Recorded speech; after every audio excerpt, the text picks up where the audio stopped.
Hello বন্ধুরা, welcome to my channel স্বপ্নের শিশুয়ালয়। আমি চলে এসেছি আপনার জন্য একটা নতুন ভিডিও নিয়ে।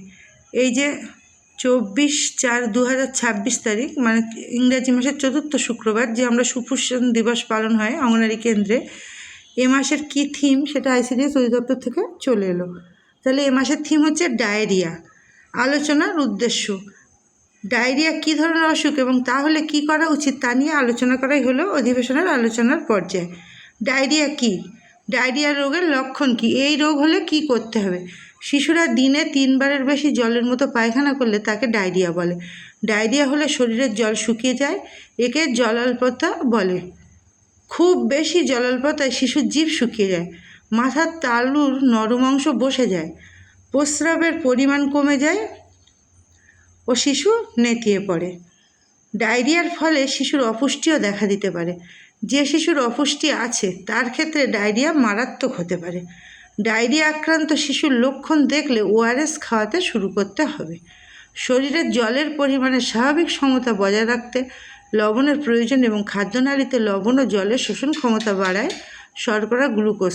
তাই লবণ ও শর্করা গ্লুকোজ সঠিক পরিমাণে ওআরএসে থাকে যাতে তাড়াতাড়ি জলের অভাব পূরণ হয়। বাড়ির তৈরি স্বাভাবিক খাবার যেমন নরম ভাত, ডাল, বুকের দুধ শিশুকে খাইয়ে যেতে হবে। ডায়রিয়া সেরে গেলে আরও বেশি করে খাওয়াতে হবে। বারবার খাবার খাওয়াতে হবে যতদিন না আগের মতো ওজন ফিরে আসে। রোগ বেড়ে গেলে বা কমলে কি করতে হবে।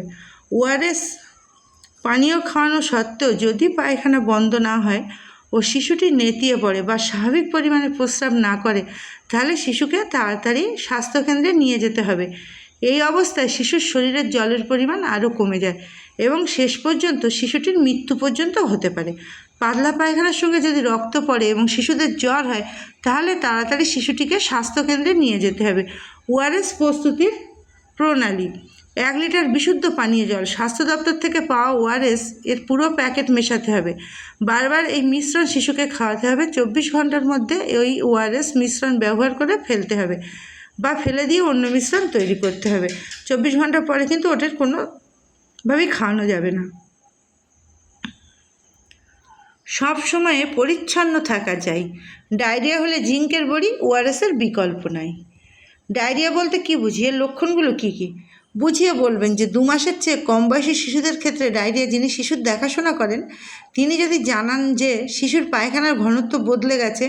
2 মাস থেকে 5 বছরের শিশুদের ক্ষেত্রে ডায়রিয়া, যিনি শিশুর দেখাশোনা করেন তিনি জানান যে শিশুটি 24 ঘন্টার মধ্যে 3বার বা তার চেয়ে বেশি জলের মতো পাতলা পায়খানা করেছে, কোনটি ডায়রিয়া নয়। শিশু যখন শুধুমাত্র মায়ের বুকের দুধ খায় আর প্রায় নরম পায়খানা করে, স্বাভাবিক পায়খানা বারবার হলে তার ডায়রিয়া নয়। ডায়রিয়া হলে বুকের ঘন দুধ খাইয়ে যেতে হবে। এই বুকের দুধ ঘন ঘন খাইয়ে যাবেন। শিশুকে বারবার ওআরএসের দ্রবণ খাওয়ান। সব রকম ডায়রিয়া চিকিৎসায় 2 মাস থেকে 5 বছর বয়সী শিশুদের জিঙ্কের বড়ি না, যেমন 2 থেকে 6 মাসের হাফ বড়ি আর 6 মাস থেকে 5 বছর একটি বড়ি। তারপরে প্রশ্ন করবেন যে 2 মাস থেকে 5 বছরের শিশুদের ক্ষেত্রে কিভাবে বুঝবেন ডায়রিয়া হয়েছে, ডায়রিয়া হলে কি করা উচিত। আর 3 হচ্ছে 2 থেকে 6 মাস এবং 6 মাস থেকে 5 বছর শিশুর জন্য জিঙ্কের বড়ি খাওয়ানোর নিয়ম কী। 2, যেসব শিশুরা ডায়রিয়া হয়েছে বাড়িতে তাদের চিকিৎসা ও যত্ন বুঝিয়ে বলুন। শিশুকে বারবার ওআরএসের দ্রবণ খাওয়াতে হবে। 6 মাস বা তার বেশি বয়স হলে বুকের দুধ ছাড়াও বাড়িতে তৈরি 1 বা একাধিক পানীয় দিতে হবে। নিচে কয়েকটি উপকারী এবং অপকারী পানীয় তালিকা দেওয়া হল। উপকারী কি: বুকের দুধ, দইয়ের ঘোল, সুজি, স্যুপ, চিনি ছাড়া টাটকা ফলের রস, সেদ্ধ ডাল, পরিশ্রুত পানীয় জল। আর অপকারী হচ্ছে শিশু যদি শুধুই বুকের দুধ খায় তাহলে আর কোনো তরল খাবার একেবারেই দেবেন না। আর ঘন ঘন প্রতিবার বেশিক্ষণ ধরে বুকের দুধ খাওয়ালে বেশি করে তরল খাবার খাওয়ানো হবে। প্রতিবার পাতলা পায়খানা হলে কতটা বাড়তি তরল খাবার খাওয়াবেন। 2 মাস পর্যন্ত 5 চামচ বা তার বেশি, 4 মাস থেকে 12 মাস পর্যন্ত 1/4 থেকে 1/2 কাপ বা তার বেশি, 24 মাস বয়স হলে হাফ থেকে 1 কাপ বা তার বেশি বাড়তি তরল খাবার খাওয়াতে হবে। তাছাড়া 2 মাস এবং তার বেশি বয়সের শিশুর ডায়রিয়া হলে তাদের 14 দিন জিঙ্কের বড়ি দিতে হবে। যে লক্ষণগুলি দেখলে শিশুর স্বাস্থ্যকেন্দ্রে পাঠাতে হবে, নিম্নলিখিত যে কোনো 2টি লক্ষণ দেখলে তখনই শিশুকে বাড়ির কাছাকাছি স্বাস্থ্যকেন্দ্রে নিয়ে যেতে হবে। শিশু ঝিমিয়ে পড়লে বা অজ্ঞান হয়ে গেলে, চোখ বসে গেলে, মায়ের বুকের দুধ বা পানীয় ভালোভাবে পান করতে না পারলে, 14 দিন বা তার বেশি ডায়রিয়া থাকলে আর শিশুর পায়খানায় রক্ত থাকলে। তারপরে প্রশ্ন করবেন কোন কোন লক্ষণগুলি দেখলে শিশুকে স্বাস্থ্যকেন্দ্রে পাঠাতে হবে, আর উপকারী পানীয় এবং অপকারীয় পানীয় কোনগুলি। শিশুর ডায়রিয়া হলে যা করতে হবে বুঝিয়ে বলুন। প্রথমে সাবান এবং জল দিয়ে ভালো করে হাত ধুয়ে নিন। মাঝারি মাপের একটি পরিষ্কার পাত্রে একটি প্যাকেটে সবটুকু ওআরএস পাউডার ঢেলে দিন। 1 লিটার পরিশ্রুত পানীয় জল ওই ওআরএস পাউডার ঢালা পাত্রে রাখুন। একটি পরিষ্কার চামচ দিয়ে ভালো করে নেড়ে নিন এবং লক্ষ্য করুন একটু ওআরএস যেন জলের তলায় না পড়ে থাকে। মনে রাখতে হবে এই দ্রবণটি 24 ঘন্টার বেশি কিন্তু রাখা যাবে না। জিঙ্কের বড়ি খাওয়ানোর পদ্ধতি কি, একটি পরিষ্কার চামচ দিন, তার উপরে হাফ জিঙ্কের বড়ি শিশুর বয়স যদি 6 মাসের কম হয়, বা একটি জিঙ্কের বড়ি শিশুর বয়স যদি 6 মাসের বেশি হয় রাখুন। সাবধানে বড়ির উপর পানীয় জল ঢালুন। লক্ষ্য করুন যাতে চামচ থেকে জল উপচে না পড়ে। কখনও বড়ি সমেত চামচ জলের পাত্রে ডোবাবেন না। চামচটি আস্তে আস্তে নাড়তে থাকুন যাতে সম্পূর্ণ বড়িটি গুলে যায়। এরপর শিশুকে দ্রবণটি খাইয়ে দিন। তারপরে প্রশ্ন করুন ওআরএসের দ্রবণ কিভাবে তৈরি করবেন, জিঙ্কের বড়ি কিভাবে খাওয়াবেন এবং ওআরএসের দ্রবণ কতক্ষণ খাওয়ার উপযোগী থাকে।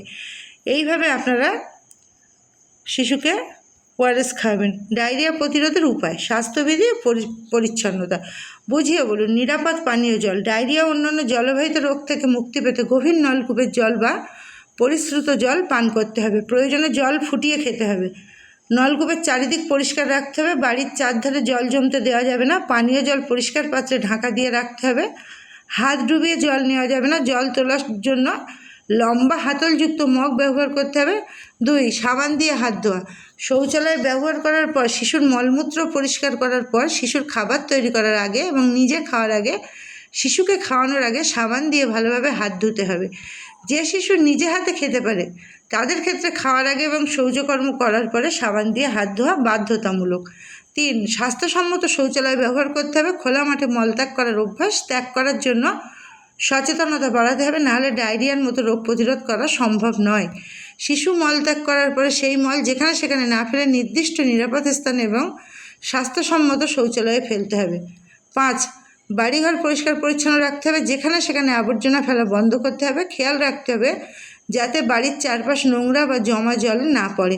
এতে মাছিবাহিত রোগের প্রকোপ কম হবে। শিশুকে খাওয়ানোর আগে শিশুর খাবারের থালা, বাটি, চামচ ইত্যাদি সাবান দিয়ে পরিষ্কার করে ধুয়ে নিতে হবে। খাওয়ার শেষে অবশিষ্ট খাবার ঢাকা দিয়ে আবর্জনা ফেলার নির্দিষ্ট পাত্রে ফেলে দিতে হবে।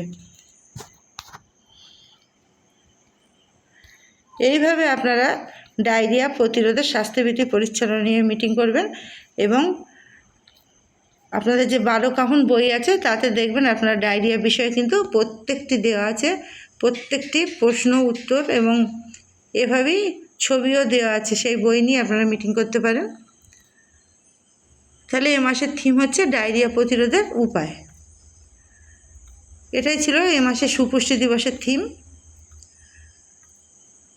যদি তারপর মিটিংটা করবেন, এরপরে কিভাবে পোষণ অ্যাপে তুলবেন আমি সেটা দেখিয়ে দিচ্ছি।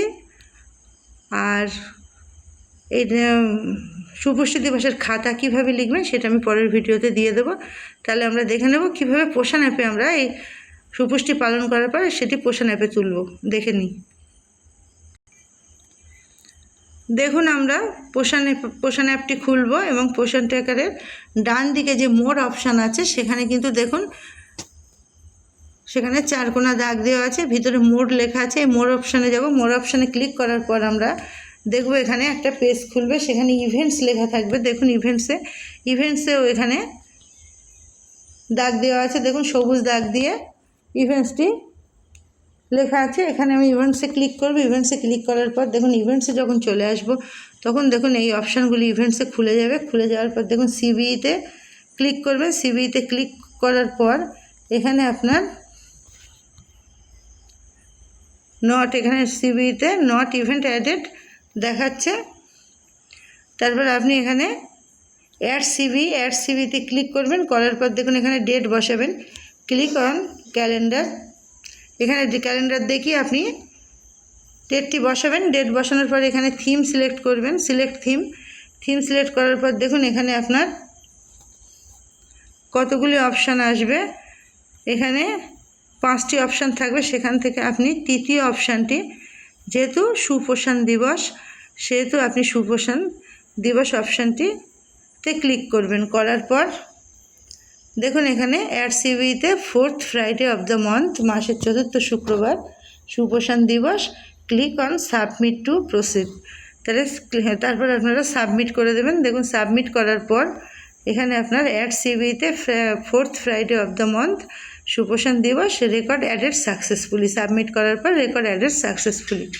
এভাবেই আপনারা সুপুষ্টি দিবস পালন করার পর সঙ্গে সঙ্গে আপনারা পোষণ অ্যাপে এটি সাবমিট করে দেবেন।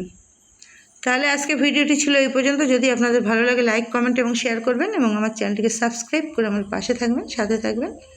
ধন্যবাদ। দেখা হবে পরবর্তী ভিডিওতে।